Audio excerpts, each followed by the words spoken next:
Hello there, friends. My name is Scott Wakefield. I'm lead pastor at First Christian Church of Greene County, and I am joined tonight by Noelle. And we're going to have a coffee convo. Nice.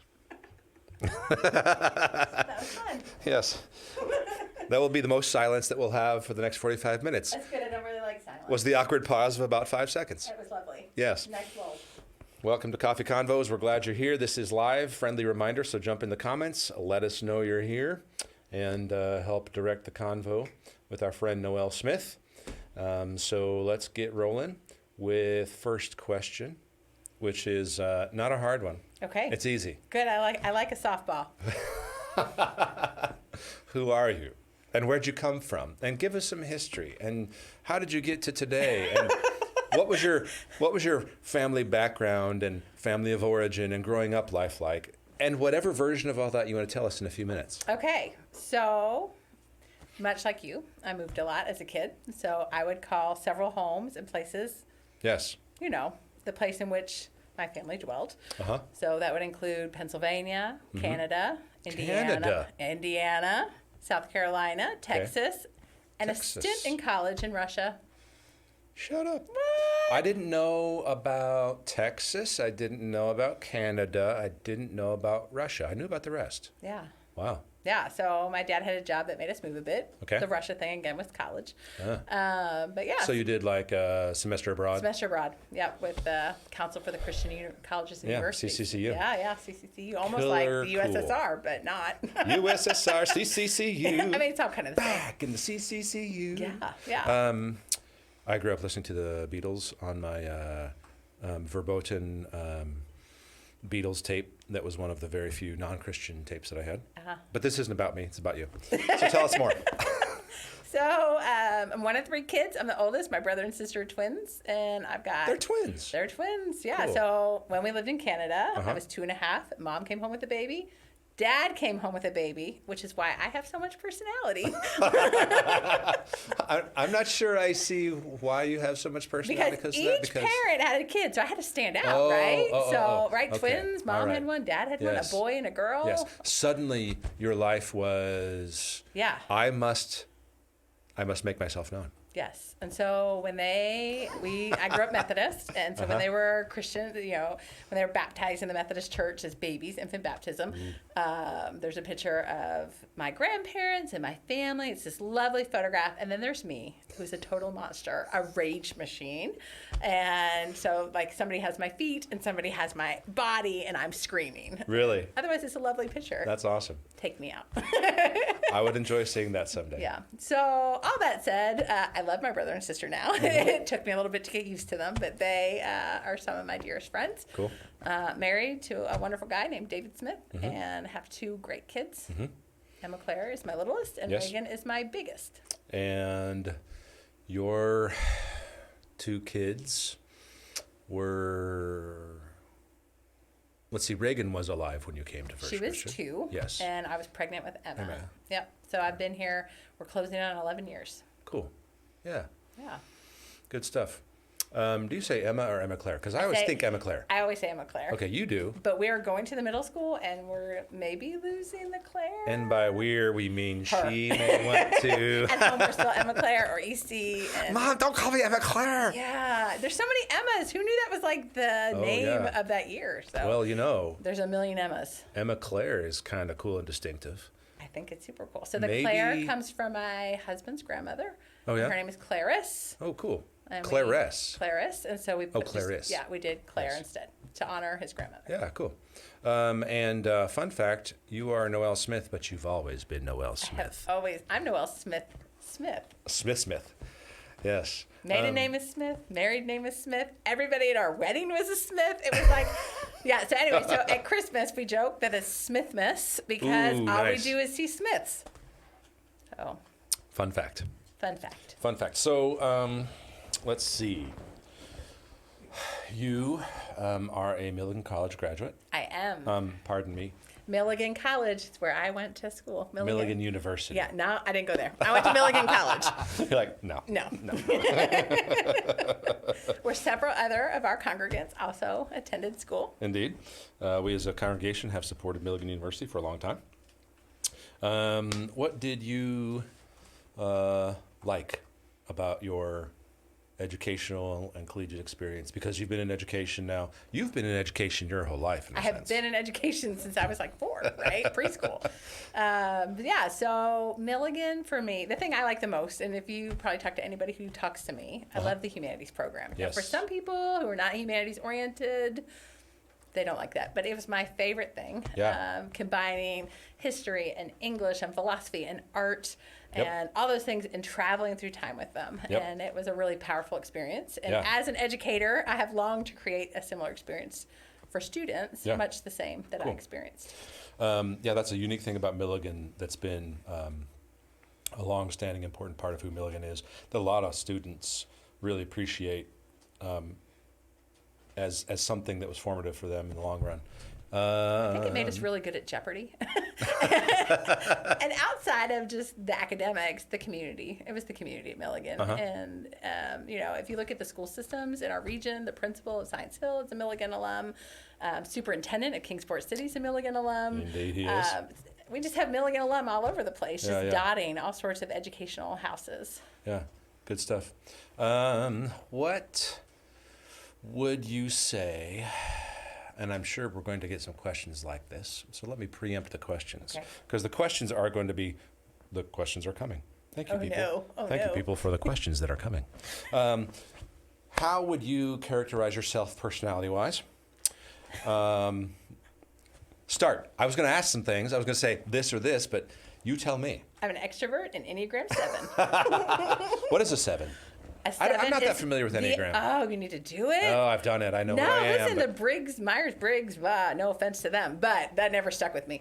But the Enneagram 7 feels so much more complete as to who I am. But it's the entertainer. Yeah. It's the person who's very excited about things, starts a million things, has a lot of good ideas that she thinks is a good idea, at least. It's called the entertainer. Is what it's The entertainer. Called. Yeah, but I am an extreme extrovert, according to Myers-Briggs. Yes. And I am totally fueled by a room of people I don't know.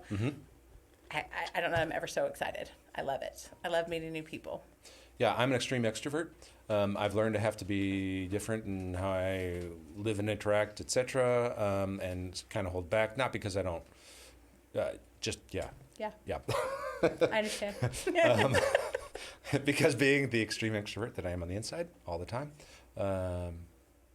makes me a little bit crazy. And I'm married probably, I don't know how extreme he is, but he's an introvert. Indeed he is. But it's good for me because he's a good tether. Yeah. And in my world, I need tethers because Yes. otherwise I'll just float away with all these silly things I think of. Yeah.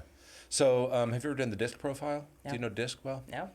I've heard DISC it. is really helpful. It does who you are naturally versus who you are adapted and in a workplace environment, and how you interact with others, and when the certain workplace environmental things happen, how do you respond, and how is that different than your natural? And it's really interesting. On that, I came up as extroverted-ish and dominant, which feels like jerk. To me, it's so. So would you say you were more a thinker or a feeler? I would like to think I'm in both realms, but You think you are, you don't feel you are? right. So maybe therefore, No. I don't know. I don't know I either. do both, kind of. I don't know. I think I have a foot in both camps. I feel that way about myself too. Yeah. Think that way about myself too. I like to process things, think about things. I'm always mulling ideas over. Yeah. But I think I do that intuitively far more than I think. Yeah. Yeah. I find myself being more and more sentimental as I age. Really? Yeah. What do you mean by that? I don't know. Like I just well up with tears all the time. Oh, really? And yeah. Like in the last like few I look at my years? children. I think it's because my kids are getting big. You Uh-huh. know, like they're not little, and Yeah. you know. Suddenly they're leaving you. Yes and no. I don't It's want that. crazy. No. We're putting It's the brakes on. It's a weird moment because you've planned for it, you've been doing things, you've been training them certain ways, and suddenly you realize, oh wait, she or he is a sophomore in high school, that means in 1 year Oh. we'll be talking about the year when they leave. So we'll be looking at colleges. Oh, like this fall, we should be looking at colleges this fall. Are we looking at, and suddenly you're in this sort of manic preparation thing where you try to undo the things you've done, do the things you haven't done, and it suddenly happens that they're gone. And then you realize, I am such not a good parent and human being in so many ways. Oh. And what I didn't do well. Yeah. I mean, that was my experience. I'm sure it won't be yours. I'm sure yours will be awesome. Gosh. Yours will be amazing. I feel verklempt. Yes. So are you a fighter or a peacemaker? I'm a peacemaker. Are you sure? I am a peacemaker. Really? I really am. Like, I think people think that I'm okay with conflict. I don't like conflict. It's part of my job to resolve conflict and to be in the world of conflict. I feel like I'm a peacemaker. Yeah, no, I can see that you have to be, as an assistant principal at Greenville High School, you have to be. Yeah, and you always have various constituencies and people in the room, whether it's administration, faculty, people who work there, students, parents, athletics people. There's a lot of people. The Board of Education. All good people. Central Services people. Yeah. We'll talk about education. Let's talk more about that. Okay. In the latter parts. I look forward to it. Me too. I always like talking about that kind of stuff with educators. Are you a breakfast or a dinner person? I am a dinner person. Really? I'm so hyperactive. I grab an apple every morning. And you're gone. And I'm gone. Like when you really? Yeah, apple. That's about it. My husband always says, "Who can eat an apple for breakfast?" Me. Huh. I like it. And you don't eat a lot. You just go. Yeah. I wake up happy and hyper. That's awesome. It depends if you live with me or not, I guess. I wake up a little bit hyper, and I'm like, let's do this. Come on, let's go. But / angry.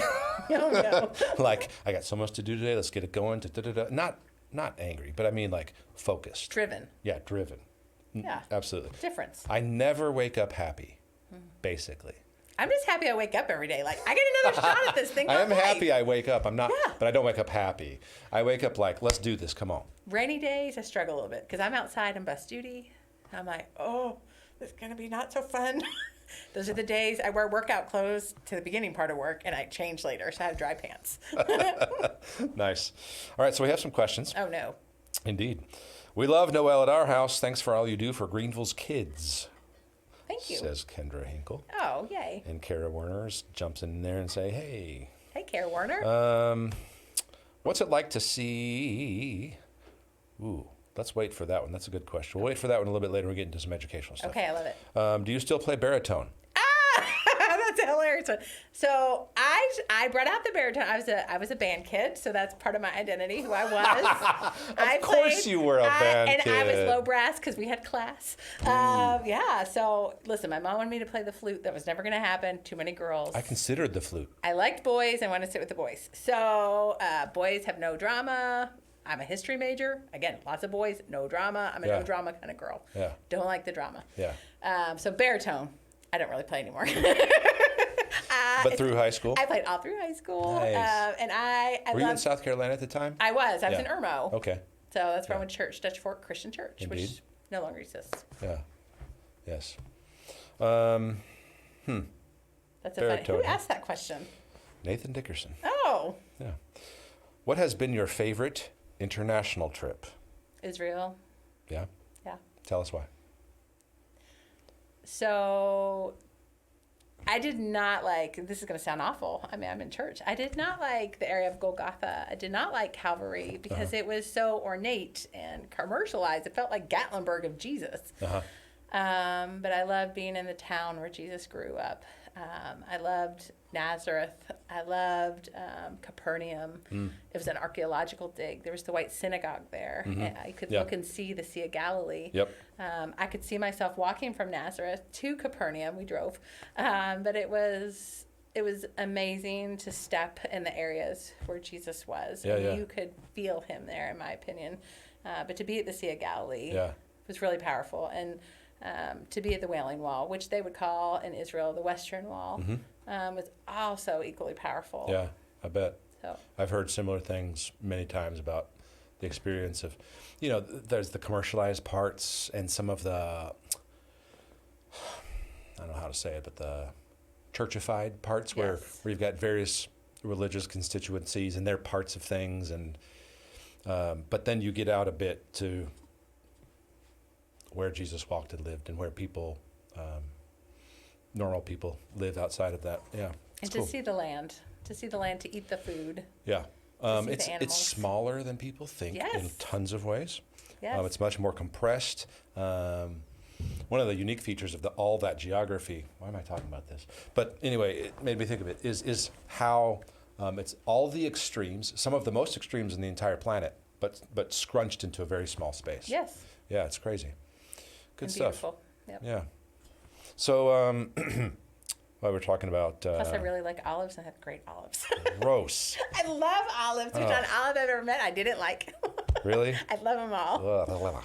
So much that my ankles started swelling because I was eating like 60 to 80 olives a day. Are you serious? I was like, I gotta cut myself off. Yeah, I know. It's you ridiculous. love all of them. Tell us about what learning about the Holocaust has taught you about life. Oh my gosh. Wow. So Let's go from olives to Holocaust. yeah, well, Israel. I mean, the whole reason I was in Israel was to study at Bet Hashem, the International Holocaust Museum and Studies. So what the Holocaust has taught me about life is this idea that small acts of bias, small acts of hatred, stereotypes, generalizations can lead to genocide. Sure. It has to start somewhere. Yeah. And so the birthplace of that is us harboring hate in our hearts. Yeah. Ideas have consequences. Yes. And so when we look at people as other than us, outside of us, then we start to dehumanize them and separate them. And I think there's a lot we can learn from Holocaust and genocide studies. Yes, indeed. Yes, And it's allowed me to learn a lot about Judaism, Holocaust studies, and one of the most powerful things, in 2015, I took a group to Poland. We went toward Auschwitz and did that in conjunction with another colleague in the community. And there were 34 of us. Some people from this church attended as well.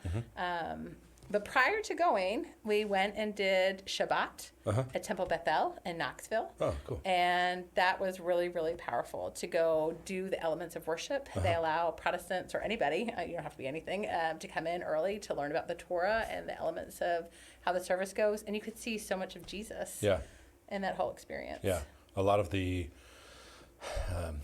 types. A lot of the types that become anti-types, Old Testament, New Testament, the forms that are heightened and extended in the New Testament. You see a lot more of that as Christians looking back in those kinds of practices and the breaking feasts of bread and the wine and all those things. There's a ton of cool stuff in that. Yeah, it was powerful. Yeah, good stuff. I read something 2 years ago about.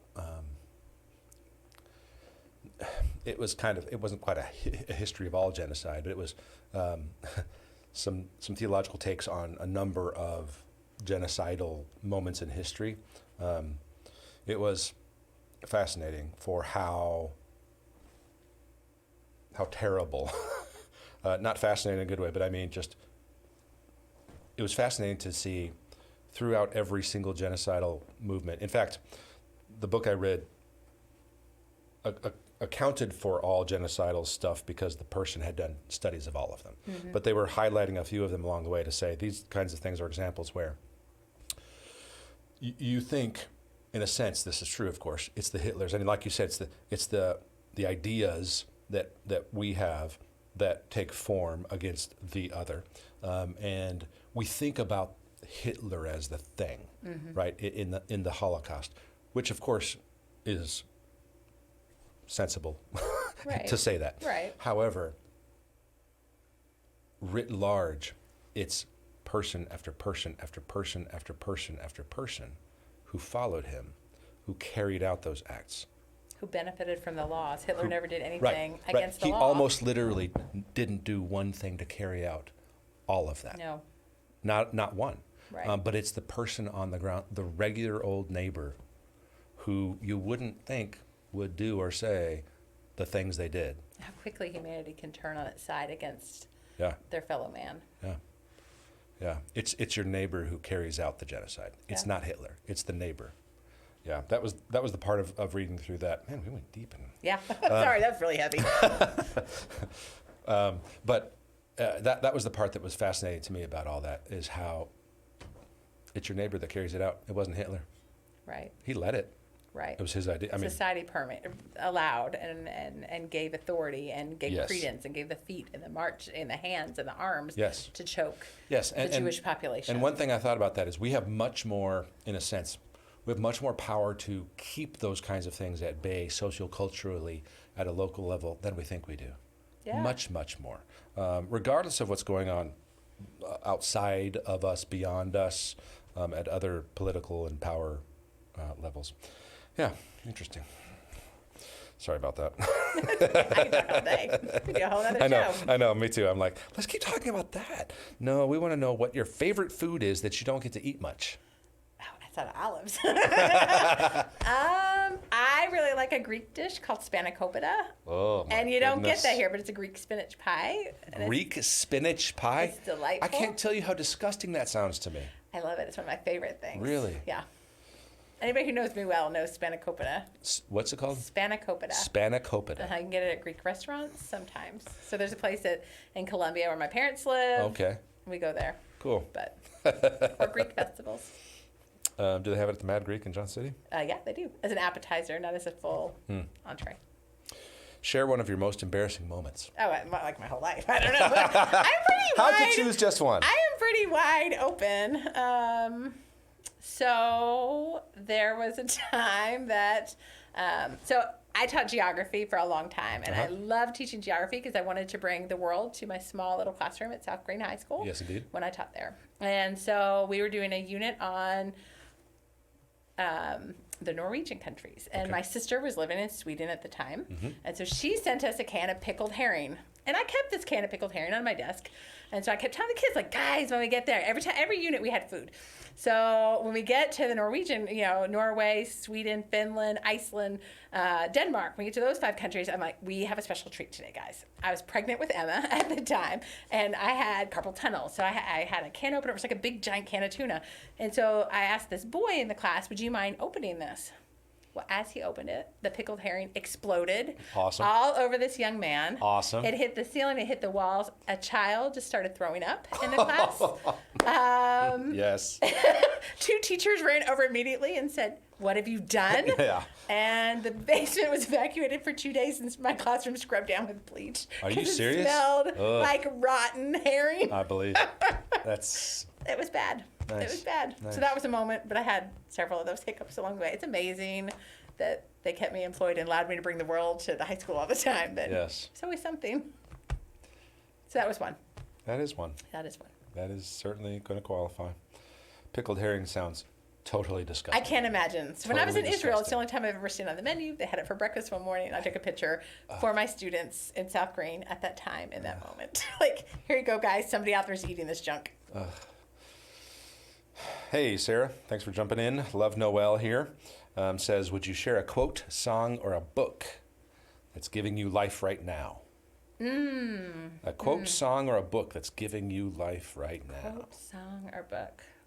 So a quote I shared today was, and again deals with the Holocaust, but not, the Holocaust was not the killing of 6 million Jews, but one Jew 6 million times to bring the personhood to that. That's a very Jewish way to say that. Yes. Yeah, the Hebrew sense of I and you were the same. Yes. Yeah. A That's good. book, I'm reading The Jewish Jesus from Vanderbilt. And so it talks about Jesus and all the Jewish traditions in which he observed. And I really like Iron Maiden. So you can't go wrong with Iron Maiden songs because there's lots of history. Jesus. There's lots of history in Iron Maiden songs. Okay. Yeah. I'll have Run to to the believe you. Hills, Indian Removal Act. Like you say these like I would know. Oh. You know full well, as you say them, I don't have the slightest clue what you're talking about. Well, you should listen to some Iron Maiden, Flight of Icarus, right? No! Delightful mythology. So some good stuff with Iron Maiden. Even though it looks scary, it's wonderful. I had a friend rich in who was history and literature. Yeah, I've had a friend who's a big Iron Maiden fan who used to say, no, really, there's a whole lot of cool stuff in it. A lot of cool stuff. Yeah.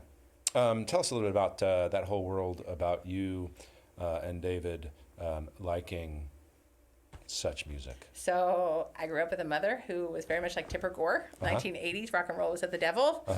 And we only listened to classical music. I think I was probably the only kid who played kickball in my yard to Brahms, Bach, Mendelssohn. You know. I grew up with nothing but those. There you go. I felt like as a child I could get on any elevator and name that tune. Seriously? No, seriously. So we had, true story, I'll make it quick. We had a babysitter come over one time to the Wakefield family. I don't even think my brother was alive yet, so I must have been 5, 4, something crazy young. And it's probably 5 or 6. I don't know. And the babysitter came over, took care of me, and was turning on the radio. I can see the radio now. And it was some pop station or something like that. I'm like, do you think we could turn it back to something more in keeping with my environment or some dorky thing like that no 6-year-old would ever say? But of course, it was because that's all I ever listened to as a Wakefield. Right, and we had albums. Like, we listened to albums. That's all we had. Hundreds of them on the shelves. Yes. Yeah. Anyway, but yeah, so, so met and married David. He really likes rock and roll. Indeed. And so I've been well versed into that genre and have really enjoyed it. And when I taught in the classroom, I used a lot of rock and roll to teach. It was a good hook for kids. Cool. Yep. Good stuff. Let's get to teaching soon here, but a couple more questions. Sarah Hawkins says hi. I love her. I love Sarah. Sarah Varnell and Sarah Hawkins. All the Sarahs. All the Sarahs. Who doesn't love a Sarah? Sarah Hawkins says, I love Mrs. Smith. It's a gift to know her. Who or what inspired you to become an educator? Gosh, that's a good question. That is So good. I'm not from a family of educators. A lot of times educators begat educators. Yeah, that's true. My dad is in manufacturing, and my mom was mostly a stay-at-home mom most of my life. Okay. I had a high school teacher, a history teacher, Mr. Giovanelli, when I was a kid. And it's when we moved from Indiana to South Carolina, and I sat in his history class. And he taught me about the War of Northern Aggression, a.k.a. the Civil War. And here I thought, oh, God, I'm from Pennsylvania originally. So that was a big issue. But no, him. And then I actually graduated with just a history degree. I did not graduate with a teaching degree and was a college recruiter for Milligan for a couple of years, was in high schools and thought, this is a pretty good gig. I like these kids and I would like to interact with them more. So probably my work as an admissions counselor. Really?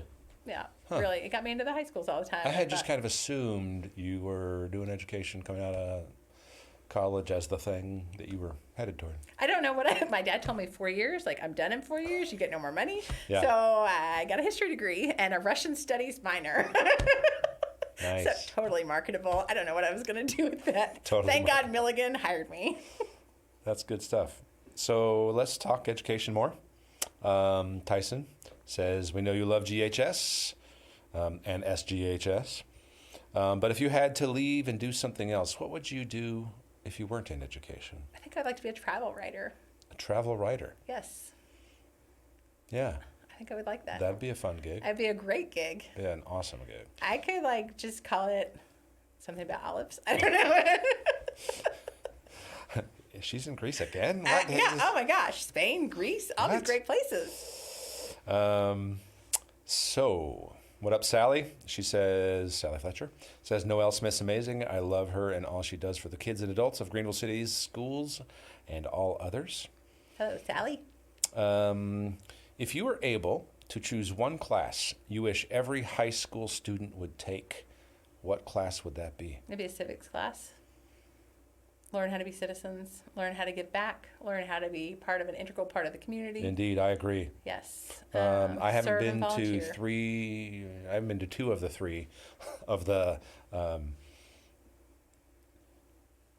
what do you say, the portrait for graduate? Yes. So that was my comment about civic literacy needs to be on here. Yeah. So in our little session, in case you don't know what we're talking about, which nobody does other Nobody than the two does. of us. Sorry, unless you're... There's an online virtual, bunch of people, portrait of a graduate for the local city schools. They're working through a bunch of things with vision toward what do we want from our grads. Yes. And I saw that on there, and I tried to make a big argument for, yes, these other things are good, et cetera, but this is more central to us now, I think, than we realize. We've got to make sure that civic literacy is something that schools, because it's kind of fallen out of favor. It's not as sexy as some other things right now that are making a lot of curricula. Right. And I'm like, this matters more than we think.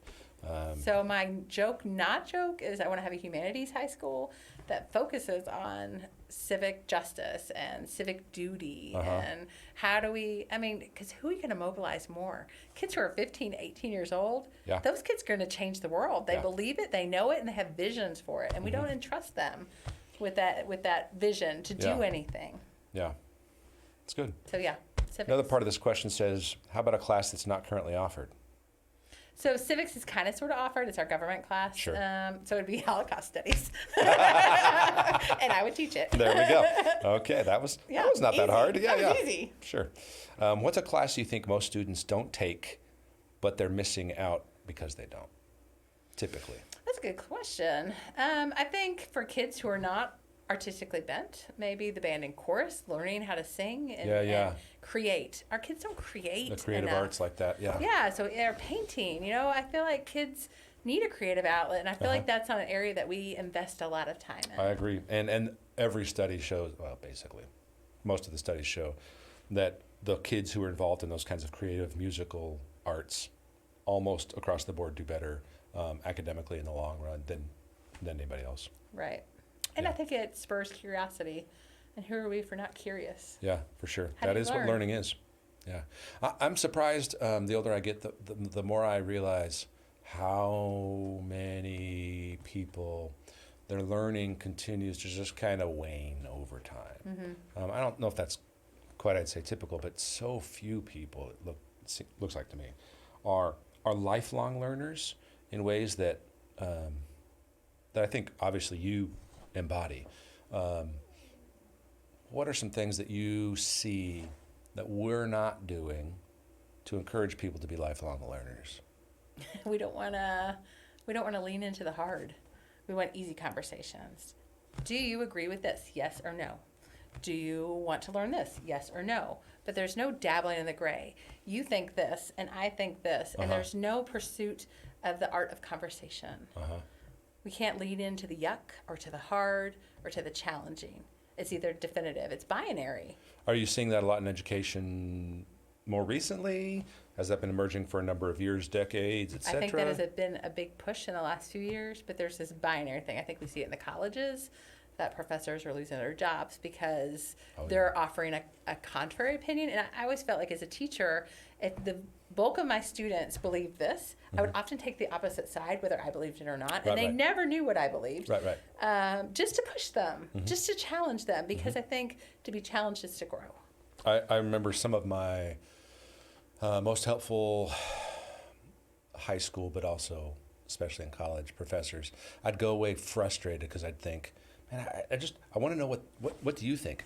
And I remember some students would come up and say, this thing you're talking about, do you really think that? Because all the rest of us didn't, but you were arguing it. Do you really think that? And they would say, I'm just here to help you learn. And so I'm playing some devil's advocate, and I may or may not. And I think that was always pretty helpful for me. And I think if you vilify thought, what are we, right? Sure. If you vilify thought, you vilify people. Yeah. And so I don't think that that's productive or helpful. Yeah. Good stuff. Word association. Okay. I'll say a word. Okay. And we want to hear what you think. Oh, goodness. Okay, let's do it. Keep it real, keep it raw, bring it on. Okay. Visceral. Family. Am I supposed to do visceral family? That's one? No, I'm sorry.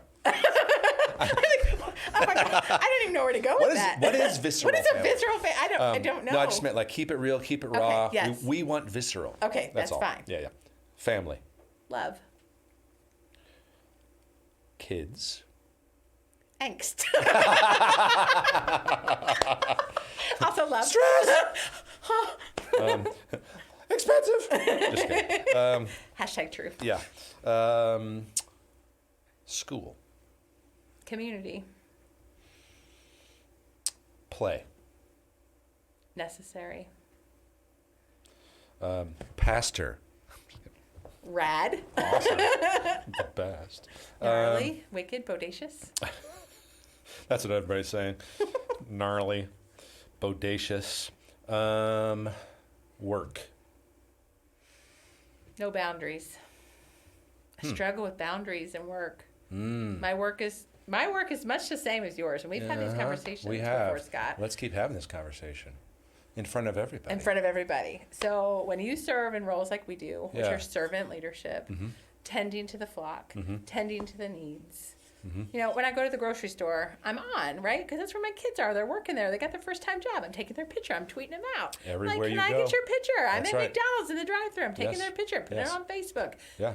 I love our kids. My wife and I, tons over the years And of those it- kinds of moments and pictures, and yeah. I'm there. I'm front line, so I can take them and snap them and celebrate our kids, right? Yes. So, Yes. But because of that, the lines of family sometimes are a little bit blurred, right? When it's family time. yeah.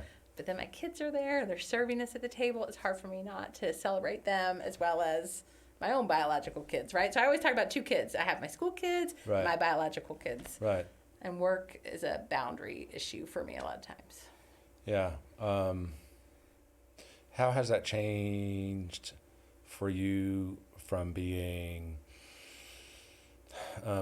in a school as a teacher, teaching particular things, to being an assistant principal at a school where there are lots of things going on and your role is different?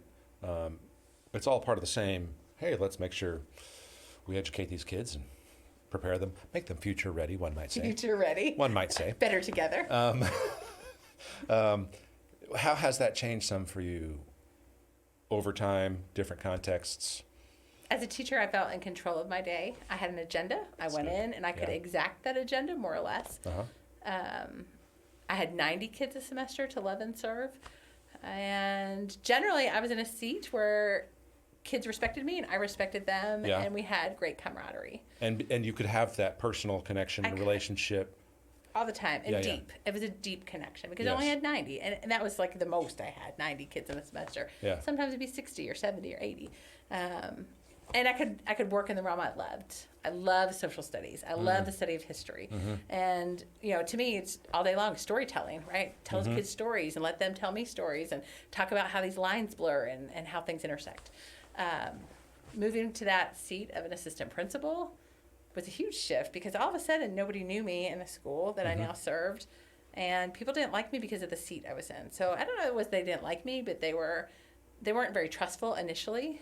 So it's a different relationship automatically. Automatically. And so that was really strange for me. Yeah. That I didn't have any street cred when I came to Greenville High School. Right. You know, I was the new kid on the block. Nobody knew me. That's right. And Some of that is natural, makes sense. yeah, Sure. and part of my job is truancy, which is really funny because I'm late to church all the time. So I should like be truant on my own self. I'm sorry. But yeah, We've had so- that conversation before too. Yeah.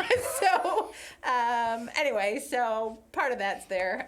Yeah. But now I serve 900 kids, and not only do I serve 900 kids, I serve all those families. Yes. And so in the midst of COVID, we really saw the pastoral care of the school being critical mass. Yeah. And there was a lovely part of my job. COVID was awful, and it was awful in every which way.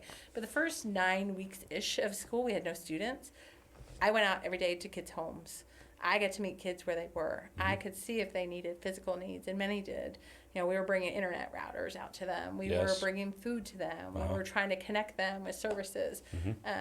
And that was honestly one of the most rewarding parts of this assistant principalship, to serve kids in that way and really Cool. get to know families. And I feel like, and you're a dad in our school, I feel like the school community, the learning community of parents and teachers and staff and everybody, I really feel like we pulled together so much more than we ever have before. And not Yeah. that we weren't already pulling in the same direction. No, but there was a moment, and I was a part of a couple conversations akin to us as a church helping make some of that happen, at least resourcing some of it, and a couple conversations like that. And I agree, it was cool to see, hey, so this means we need to pull some people together and make some things happen for some people because there's some help here that Times is were needed. tough. Yeah. Yeah. So anyway, so the difference between teacher and admin. Yeah. My relationship's different with the teachers. I love my teachers. Sure. I love my colleagues. I love the staff. But sometimes I think that they see me as bossish. I don't really ever feel like I'm bossish because I feel like I lead from side to side or from behind. And I'm not sure an they feel upfront that boss. from you. I'm sure they feel that from you. But that's different. When I taught, those were my people, right? So they were Right. my baby shower. We went out to eat all the time, and that also changes, right? So that changes the way in which you relate sometimes, or the way in which they relate to me. Because I feel like I'm the same, but it just changes. It does. And equipping them to do their job well involves some things from your perspective that frankly, not just for them, but everybody that's a part of the people you're responsible for, your flock, the people under your care, involves you managing some other things for them they're not aware of all the time. Right. Because there's always up and down Right. kind of stuff. In administration, when you get to this larger systems and organizations like that, Sometimes you have to take the bullet for the teachers that they never take it. Exactly. And they never know, and that's okay. And that's the idea. And that's okay. And that's the idea. Yep. Yep. Good stuff. We, of course, have other people asking questions. Oh, goodness. What a lady. I love how Noelle looks outside the boundaries and hopes set by society. What are some of your favorite nonprofit organizations to support? So we're big supporters of Shriners. Are you? Uh-huh. Cool. Yep. Yeah. We support them a lot. Yeah. Shriners is good stuff. We've had a number of folks from our congregation who have been through and one this week or last week. Yeah. Has Reagan made any amazing food lately, says Abby Now Ballard. So she made homemade pasta from scratch. Huh. And she made a lemon cake. She's at camp this week, so she's not home. But she makes the best brownies of anybody I've ever met. So she's a baker, cook? Yeah, so last year I lost 40 pounds, and then COVID hit. And then I've gained it all back because she learned how to make challah bread. And where else can I get Jewish bread, right? So anyway, she makes challah bread for me. That's awesome. Yeah. Wow. That's good stuff. Noelle King Cassidy says, I love Noelle's excitement for life, and I love how she loves others. Her laughter and positivity is contagious. Love this woman. We always see you at GHS sporting events, Tommy says, which is awesome. Thank you. Which is your favorite sport to watch aside from soccer? I mean, aside from soccer. So again, I was a band kid, and I was in high school. Your favorite sport is band. Band is my favorite sport. Go band kids. So honestly, I was a track and field runner. I really like the 4x1 and the 4x4. The 4x1 is one of the most exciting sport events in under a minute, right? Yeah. And those exchanges, bop, bop, bop, bop. And Greenville High had a really good men's team this year. Indeed. And I only got to see because the moms posted for me. But I got to see a lot of those relays, and they're pretty amazing. Yeah, that's good stuff. So other than soccer and then I always joke that I have a and sports IEP. So those who are not educators, an IEP is an individualized education plan Yeah. that a lot of our special education students have. And I really am kind of special needs on sports. I don't understand them very well. Really? Yeah, Like what? Like, I don't know. It's just like I love the kids. I go for the kids, but sports. Like you're not sportsy. Yeah, I'm not sportsy. You're not competitive. I'm not competitive. You are a peacemaker. I am a peacemaker. I'm not competitive. Like, there have been 2 or 3 things this whole conversation I've thought, oh yeah, peacemaker. Yeah. So if I played soccer, I'd be like, here, Scott, here's the ball. I know you're on the opposite team, but here's the ball. Yeah, and I would take it. And you would take it and be and okay I would crush you and make you cry. I would be like, good job, Scott. And I'd feel good about it. I'd be like, I would feel good about it too. you're weak. You're a weak wimp. What have you learned because of COVID world? I've learned. So I was thinking about this a lot lately. I've been thinking about how. Yeah, I've begun to. I didn't for a number of months. Yeah, it was survival. Yes, and I've begun to a little more recently again. So I was thinking about how in a community such as ours, there are 2 places, wells in which people would draw hope from, and that would be the church and the school. And people who have negative feelings towards one or both have really bad negative feelings, right? And Yes. but those who can see the school and the church as a partner for the Sure. family Yeah. creates this lovely triangle or three-legged stool or whatever metaphor you would like to have there. Yes. But that the family grows stronger because of the church and the school, and the more Yeah. the church and the school can work together. Yeah. Not necessarily for proselytizing, No, of but course. for support of the community. Absolutely. I think that's what I've learned, more so than ever before. Good. Families calling the school for not Oh. just tutoring and help, but Well, I think the Lots of school issues. has always been getting that kind of stuff from its families and kids and the community, but COVID made that on crack happen. and not only And do suddenly we, it's yeah. like, oh, holy moly. And I'm over here going like, yeah, this is what it's like all the time. And that's super important. I've been thinking a lot in a similar ways about how important those institutional things to our community really are in ways that people may have taken for granted. Well, and And one COVID of, pressed on some one of the that. great things that happen at school is Greenville High's always been really good at creating webs of support for kids. Mm-hmm. But the webs of support that were created by teachers, not me driving them, but teachers driving them to say, all right, we got this kid, student A, and I've heard student A is struggling with rent, or I've heard student A is struggling with food, food security. And then, all these things start coming together. They organically and just start teachers, happening. and teachers saying, all right, so listen, I've been a little tough on this kid academically, let's give this kid a little slack. Or, all of a sudden, kid's grade drops from an A to a C to an F. Yep. What the heck's happening? Yep. Has anybody else seen this trend in your classrooms? And again, talking about kids in such a productive, helpful way, which Greenville High School's always done, but it just has been magnified. Cool. Good Yeah. stuff.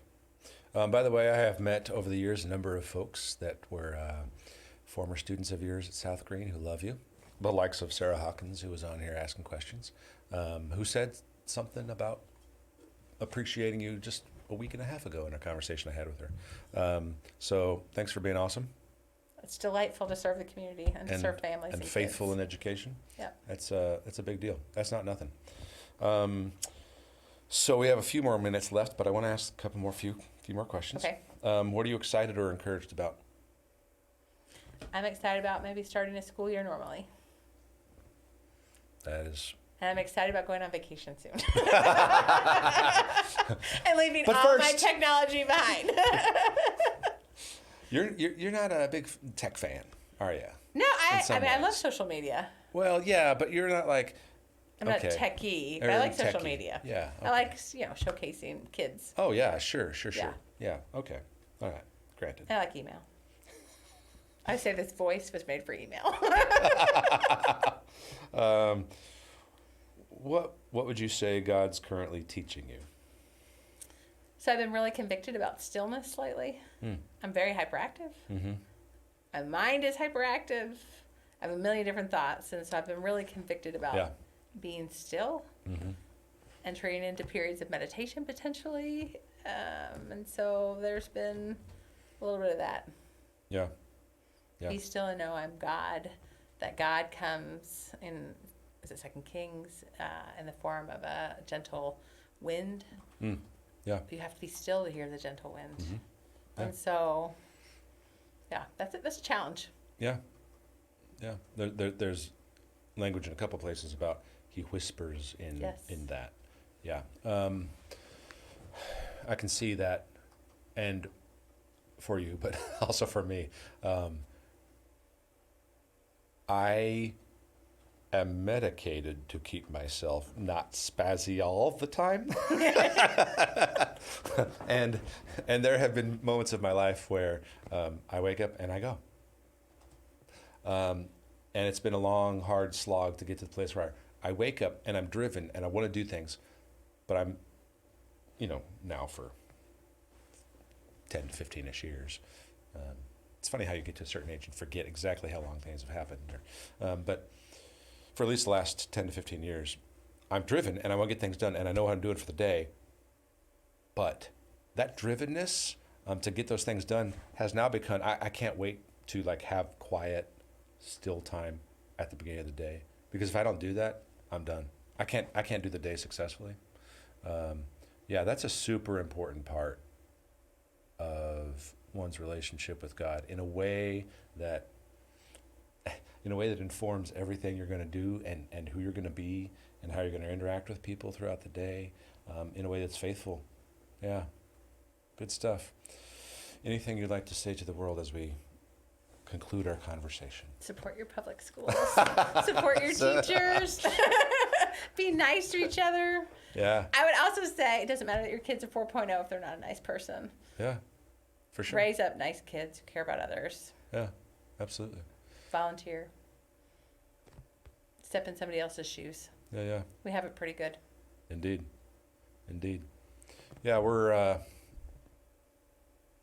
trying to be a church that supports our schools. Obviously, it's a part of our structure. I mean, it's embedded in our structure. But we're trying to do that in a way that's open-handedly just saying, how can we support that? We don't have to be wearing the T-shirt. And I think it's been powerful the way FCC has ministered to our staff without ever saying anything Christian-y. Right. Just by giving, being, doing. Yeah. Without saying, and now you do for us. Yeah, absolutely. And so it's freely given. Yeah, and there have been a number of things we've done that we purposely won't tell even our own people about, because we want to make sure that it's happening. And in fact, some GHS folks have no idea about other than like 2. Yeah, it's good stuff. Anything else we can do to support that? We will do our best to make happen. Absolutely. Yeah. And I think just, in high school world, Yeah. elementary school world, teachers are showered with all sorts of love and grace. And part of it is your child has one teacher. Sure. Like first grade teacher. It's You have different. that person. When your kid's in the 10th grade, 11th grade, Yeah. they have 8 teachers. Mm-hmm. And sometimes 9 or 10, depending on all the class loads they're taking, right? And Yeah. so a lot of times people feel disjointed with high school teachers. But I'm just telling you, I have a whole drawer over the last 20 years I've served in education of cards students have written me. I may have one. If Sarah's written me a card, I probably have it in my drawer. Yeah. And to me, people say, what can I get a high school teacher? And I'll say, a really thoughtful thank you. Yeah, absolutely. That's all we need. Absolutely. That's all we need. Thanks for being a rock star. Hey, rock and roll. Thanks for joining us for Coffee Convos. See you next week. Good stuff.